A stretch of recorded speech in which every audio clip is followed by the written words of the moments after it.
औज़ुबिल्लाहिमिनश्शैतानिर्रजीम बिस्मिल्लाहिर्रहमानिर्रहीम। Dear students, अस्सलाम वालेकुम वरहमतुल्लाहि वबरकातुहू। आज हमारा नया टॉपिक है होमोनिम्स। होमोनिम्स यानी ऐसे पेयर्स ऑफ वर्ड्स जिनको जनरली कन्फ्यूज़ किया जाता है। यानी फर्स्ट ऑफ ऑल हम ये जानने की कोशिश करेंगे, ये समझने की कोशिश करेंगे कि होमोनिम्स का मतलब क्या है। यानी these are the pairs of words which are generally confused, या हम कह सकते हैं कि some words in English have almost the same sound but different meanings. Such words are called homonyms. यानी अंग्रेजी में ऐसे यानी कुछ अल्फाज हैं यानी जिनकी साउंड्स जो है वो एक जैसी है, यानी वो मिलती जुलती है, मगर उनकी मीनिंग्स डिफरेंट हैं, उनका माने मुख्तलिफ है यानी होता है। ऐसे अल्फाज को इंग्लिश में होमोनिम्स कहते हैं। तो अब हम यहाँ पर यानी ऐसे ही कुछ वर्ड्स लेते हैं और उनकी मीनिंग जानने की कोशिश करते हैं एक प्रैक्टिस एक्सरसाइज के ज़रिए। यानी यहाँ पर हम पेयर्स ऑफ वर्ड्स, ऐसे ही पेयर्स ऑफ वर्ड्स यहाँ पर उसकी यहाँ पर प्रैक्टिस एक्सरसाइज मैंने एक यहाँ पर दी है।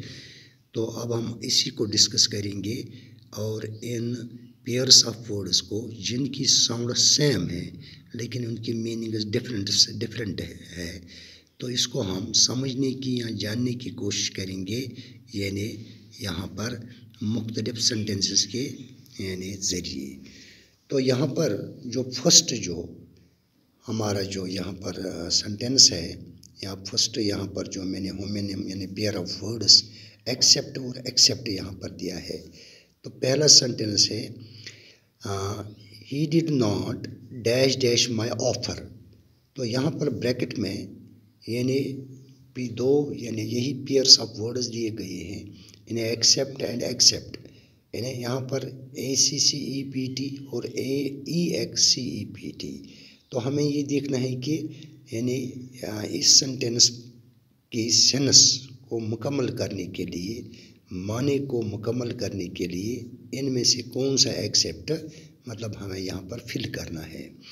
तो he did not dash dash my offer, यानी इसका मतलब है कि यहाँ पर कि उसने मेरी पेशकश को कुछ मतलब क्या नहीं किया है, यानी ऑफ़र नहीं, यानी उसको उस पेशकश को उसने यानी एक्सेप्ट नहीं किया है।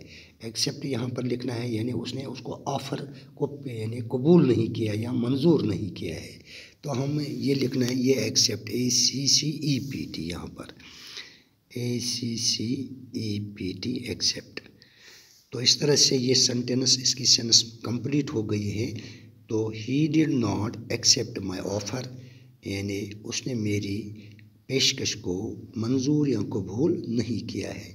तो ये पहला एक्सेप्ट हमें यहाँ पर जो ये एक्सेप्ट है इस इन पेयर्स ऑफ वर्ड्स में, तो ये यहाँ पर फिल करना है। तो दूसरी जो इसी तरह से एग्जाम्पल है, यहाँ पर भी हमें फिर एक्सेप्ट और एक्सेप्ट। अब हम इस एक्सेप्ट की मीनिंग यहाँ पर समझने की कोशिश करेंगे। ऑल डैश डैश राजा वायर प्रेजेंट, यानी सब वहाँ पर प्रेजेंट थी मगर एक्सेप्ट मीन्स सिवाय या इसके बगैर या इसको छोड़कर, यानी that means this except EXCEPT। तो यहाँ पर हमें लिखना है EXCEPT। तो अब इसकी मीनिंग फिर मैं रिपीट करता हूँ, ये ऑल एक्सेप्ट राजा वायर प्रेजेंट, यानी तमाम यानी राजा को छोड़कर तमाम वहाँ पर यानी प्रेजेंट थे, वहाँ पर मौजूद थे, यानी राजा के बगैर। एक्सेप्ट मीन्स यहाँ बगैर यानी इसको छोड़कर या इसके सिवाय सभी वहाँ पर प्रेजेंट थे। तो इस तरह से ये जो दो पेयर्स ऑफ वर्ड्स यहाँ पर एक्सेप्ट और एक्सेप्ट, तो पहला जो एक्सेप्ट है ACCEPT एक्सेप्ट, इसकी मीनिंग है कबूल या मंजूर करना। इसी तरह से दूसरा जो एक्सेप्ट है EXCEPT एक्सेप्ट, इसकी मीनिंग है यानी सिवाय या इसको छोड़कर इसकी मीनिंग है हमारी लैंग्वेज में। तो इस तरह से इन दो सेंटेंसेस से आपको अब ये क्लियर हो गया होगा, यानी आपने समझ लिया होगा कि यानी एक्सेप्ट और एक्सेप्ट इसकी मीनिंग क्या है। अब दूसरा यहाँ पर सेंटेंस है, तीसरा sentence, don't dash dash your decision now, यानी डोंट योर डिसीजन, यानी अपने फैसले को अब आप मत करो, मतलब क्या, बदल लो, यानी इसको मतलब आप ऑल्टर, यहाँ पर हमें ऑल्टर और ऑल्टर दिया गया है। तो हमें देखना है कि ALTR लिखना है, यहाँ ALTAR।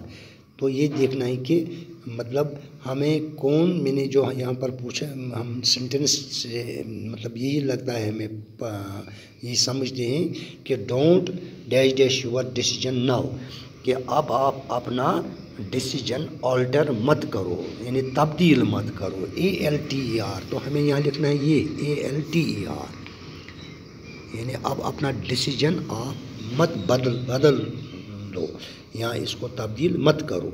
ALTER का मतलब बदलना।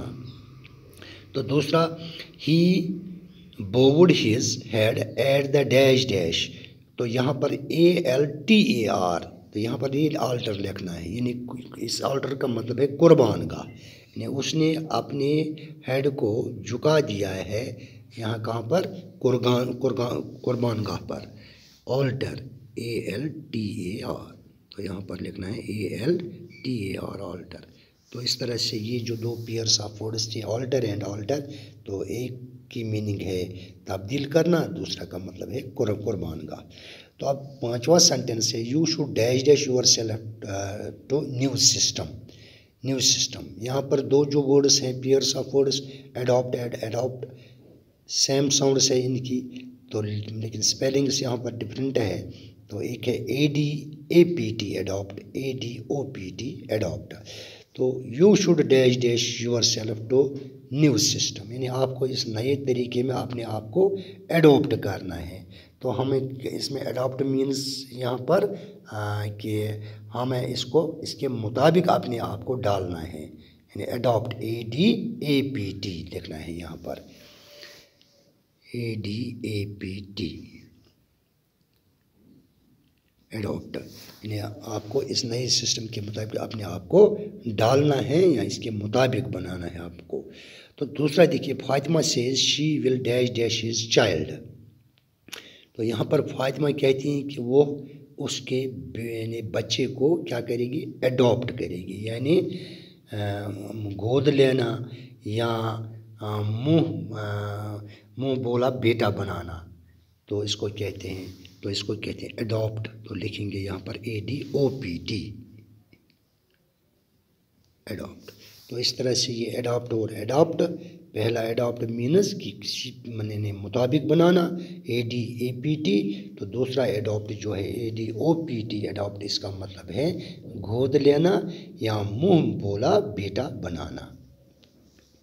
तो सेवंथ यहाँ पर एग्जांपल है, you should not dash dash the rules. यहाँ पर ब्रेक और ब्रेक, यानी हमें रूल्स को, असूलों को या कानून को ब्रेक नहीं करना चाहिए, यानी तोड़ना नहीं चाहिए। तो यहाँ पर हमें ब्रेक लिखना है, यानी ब्रेक यहाँ पर स्पेलिंग, एक ब्रेक है BREAK, दूसरी है BRAKE ब्रेक। तो हमें लिखना है BREAK ब्रेक यहाँ पर। तो लिखेंगे हम BREAK ब्रेक, यानी हमें रूल्स को, कवानीन को नहीं तोड़ना चाहिए, ब्रेक। दूसरा, the dash dash of my bike don't work. तो यहाँ पर बाइक की, यानी जिससे बाइक को रोका जाता है, that is called the break. तो हमें यानी ब्रेक, इसको स्पेलिंग लिखना है इसका BREAKS ब्रेक्स। तो हमें लिखना है BREAKS ब्रेक्स। तो वो ही मतलब जिससे किसी गाड़ी को, साइकिल को या बाइक को रोका जाता है, बाइक, तो हमें लिखना है इस वहाँ पर ब्रेक, ब्रेक लगाना है BREAKS breaks. The brakes of my bicycle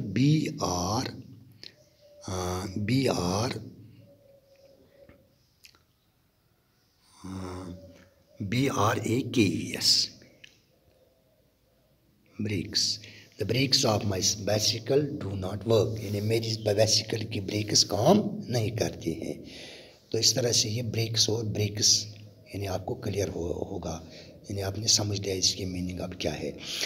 it is, ninth example, it is against the dash dash of morality, यानी ये मॉरलिटी के, अखलाकियात की मतलब अगेंस्ट है। यहाँ पर कैनन और कैननस, तो यहाँ पर हमें लिखना है कैनन, हम लिखेंगे यहाँ पर यानी cannon, CANNON, cannon, CANNONS, cannons, यानी शरह या आयीन या फतवा, यानी ये मॉरलिटी के शरह या इसके आयीन के यानी खिलाफ है। It is against the cannons of morality. तो दूसरा सेंटेंस जो है ही, यानी 10th sentence, he was killed by A dash dash ball, तो यहाँ पर कैनन लिखना है, CANON, कैनन। कैनन मीन्स, यानी इस कैनन का मतलब है यानी CANN, यानी कैनन मीन्स यानी तोप या कुंजी, यानी कुंजी का सुराग, कैनन बॉल। तो इसमें CANONS, तो यहाँ पर CANNONS, कैनन्स, तो यहाँ पर CANONS, कैनन्स। तो 11th एग्जाम्पल है, my bicycle has no dash dash carrier and carrier, तो यहाँ पर लिखने हैं मेरी बाइसिकल के कैरियर। कैरियर मीन्स बोझ ले जाने वाला, जिस पर हम मतलब पीछे से जो बोझ रखते हैं कोई जो साइकिल के पीछे, तो उसको कैरियर कहते हैं। तो CARRIER, कैरियर यहाँ पर लिखना है, CARRIER, carrier. My bicycle has no carrier, यानी मेरी बाइसिकल का वो बोझ ले जाने वाला वो कैरियर नहीं है। इसी तरह से ही was successful in his dash dash in his career, CARRER, career. Career means तर्ज ज़िंदगी, यहाँ पर ही was successful in his career, CARRER, career, यानी वो अपनी तर्ज ज़िंदगी में कामयाब हुआ है था। 11th यहाँ पर जो एग्ज़ाम्पल है, when wire you dash dash, यहाँ पर बॉर्न एंड बॉर्न, यानी आप कहाँ पर बॉर्न हुई, यानी आपका जन्म कहाँ पर हुआ, BORN यहाँ पर लिखना है, BORN, born. When wire you born. इसी तरह से 14th example, I have dash dash my difficulties, तो यहाँ पर लिखना है BORNE, born. Born means BORNE, it is the past participle of BORNE, born of, यानी बियर का ये पास्ट पार्टिसिपल है, यानी I have born many difficulties, मैंने बहुत सारी मुश्किलातों का सामना किया है। She has gone for dash dash makeup, यहाँ पर bridal and bridal, BRIDAL, bridal, तो यानी वो चली गई हैं मेकअप के लिए, यानी कहाँ पर चली गई हैं, यानी ब्राइडल, BRIDAL, ब्राइडल, यानी रूसी, यहाँ यह कहते हैं उसको। She has gone for bridal, BRIDAL, bridal makeup. तो इसी तरह से कैन यू डैश डैश जिस हॉर्स, यहाँ पर लिखना है ब्राइडल, BRIDLE, यानी आप इस हॉर्स को लगाम लगा सकते हो या लगाम दे सकते हो, लगाम, ब्राइडल कहते हैं लगाम को, BRIDLE, bridal. Can you bridal this horse, क्या आप इस हॉर्स को यानी लगाम दे सकते हो, लगाम लगा सकते हो।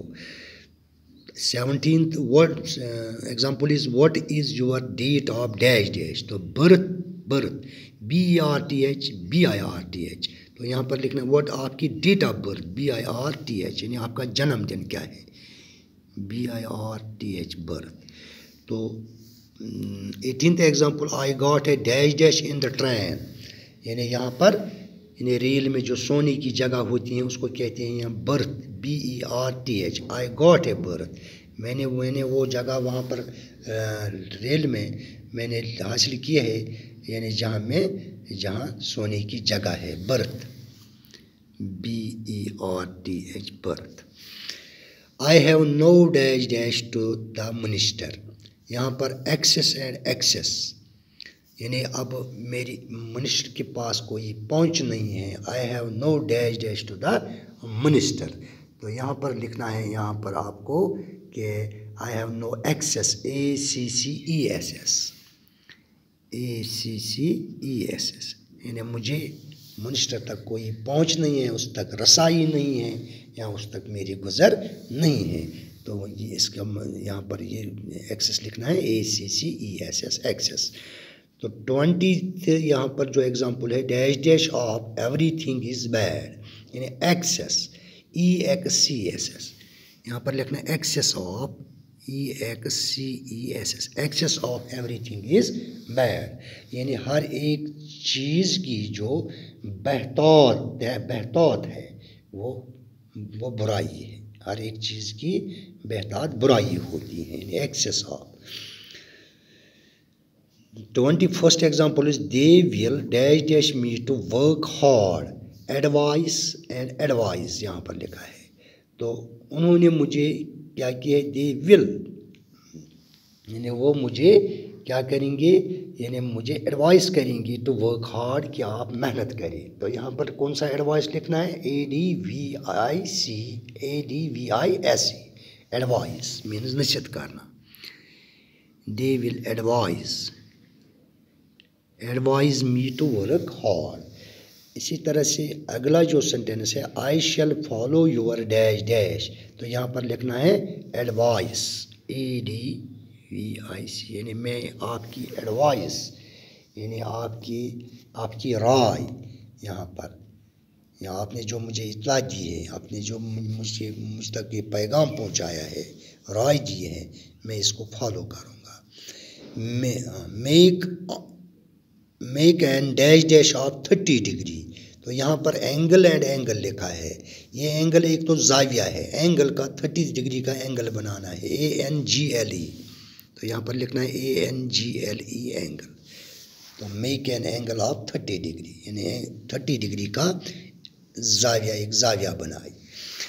तो 24th example is Gandhi ji was an dash dash of peace, Gandhi ji, यानी यहाँ पर ध्यान लिखना है ANGEL, ये एंगल। तो यानी गांधी जी यानी अमन का यानी एक फरिश्ता था। तो Gandhi ji was an angel of peace.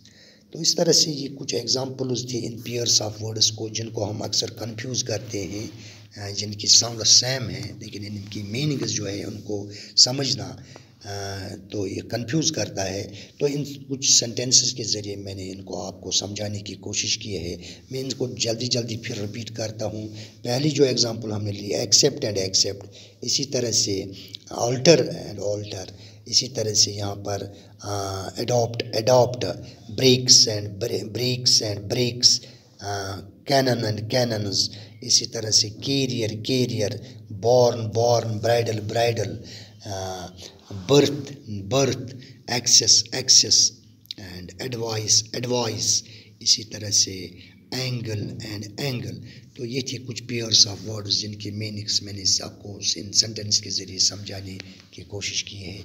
तो मुझे उम्मीद है कि आपने तक इन सेंटेंसेस को, इन पेयर्स ऑफ वर्ड्स को यानी आपने समझ लिया होगा। इंशाल्लाह हम इसको कंटिन्यू करते हैं और कुछ पेयर्स ऑफ वर्ड्स को उनको यानी सेंटेंसेस के ज़रिए इनकी मीनिंग समझने की कोशिश करेंगे। इंशाल्लाह कल के क्लास में भी इसको हम कंटिन्यू रखते हैं, यानी होमोनियम्स को। तो कल तक के लिए अब मैं आपसे इजाज़त चाहता हूँ। खुदा हाफिज़, बाकी वस्सलाम।